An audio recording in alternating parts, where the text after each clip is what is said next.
And here to give us some insight into the mind of a con artist is psychotherapist Dr. Lisa Palmer. Doctor, thank you. I'm being joined now by Dr. Lisa Palmer.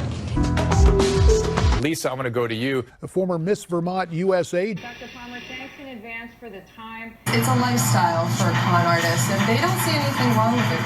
They rationalize this behavior because they believe that everybody's a con artist in their mind. Well, the body image is something that a lot of people definitely struggle with, and they want changed very quickly. But what I tell them is that their body image is really the last to change, because it's really, like I said before, our image of ourselves. So when our positive belief systems start to get stronger and we start to feel more worthy and more confident and we love ourselves, basically what we see in the mirror starts to change, our reflection. So it's really not so much about size or shape as much as it is about how we see ourselves. And really, we could be confidently beautiful at any size. We have 43 million people in this country that have mental health issues. My opinion about it is that we're definitely overworked.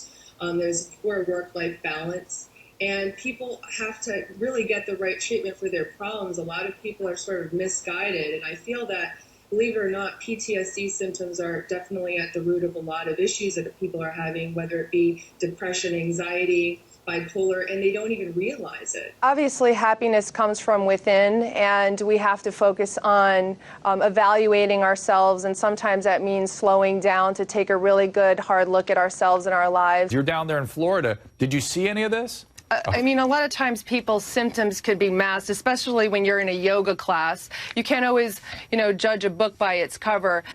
Things can be taken out of context, and especially symptoms being taken out of context. And I really do believe that the media has a case of hypochondria, if you will. Hillary Clinton coughs, and it's like we want to Google it and figure out the worst case scenario as to what could be causing this. People are not only using illegal drugs to self-medicate, but they're using prescription drugs to do it as well. And it's becoming a real problem with people using painkillers. For instance, sometimes they're being used to treat a real problem, pain in the body, but then they're actually being used to treat something that's psychological. I mean, I think that women are probably under more stressors than ever, probably because they're taking on more responsibilities and trying to figure out, how to balance work and family life. Anybody who knows me knows that I'm very much for women's issues and women's advancement, and Donald Trump has done a lot to actually help women. I worked in the Clinton White House for the press secretary's office.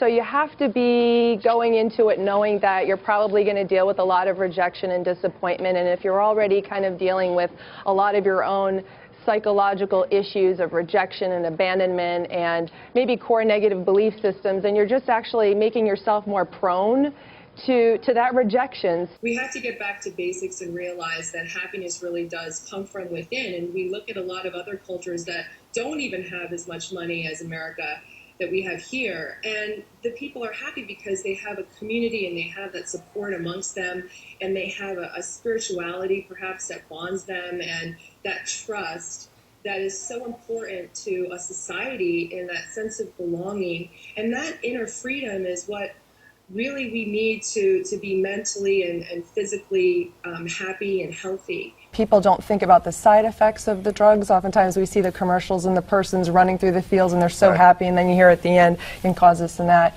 So these drugs, because of the chemicals and the fillers, do have side effects for people, and people are not getting to the root cause of their problems, so the drugs are kind of, for them, masking it.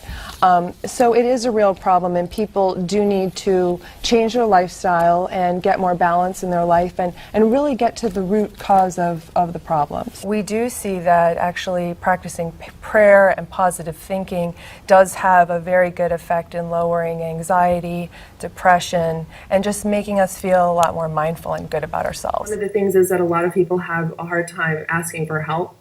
And sometimes this is especially a problem with celebrities because they don't want their information to be known. And they're very private, and Prince was a very private person. So that is definitely, asking for help is the number one thing to do. Dr. Final thought from you. What about you? What makes you happy? What makes me happy is definitely living out my purpose in life, to make a difference for people and to help them to be all that they are meant to be and all that they can be, and helping to remove that negativity from their lives and seeing them flourish and grow. but also to live a balanced life myself. And that means to be healthy and take care of myself and be self-aware and do the things in life that really bring me personal joy. I love to exercise. I love to spend time with my friends and quality people and, continue to eliminate negativity where I see it so that I can live a happy life. Well, thanks for being with us and you're clearing up welcome. this mysterious topic. It's very of mysterious, exorcism. but very interesting at the same time. All right, don't watch that exorcism special. Stay tuned to Newsmax TV and watch Hardline tonight at 9 p.m. And Dr. Lisa Palmer, thanks so much for being with us. Always great to see you. You too. All right, more to come here on Newsmax Now.